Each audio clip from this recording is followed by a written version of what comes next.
Espiritu Santo, magpa sa walang hanggan. Amen.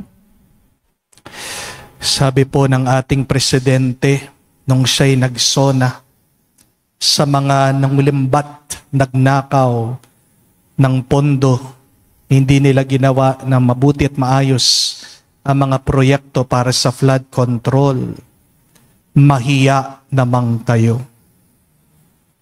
Pero kung ang Diyos sa magsasalita, hindi yon ang kanyang sasabihin.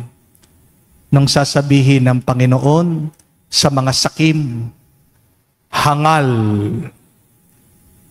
pagpasensya niya po ang salita.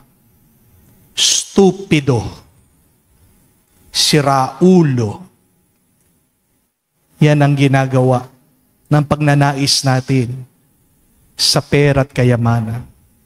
Nawawala tayo ng katinuan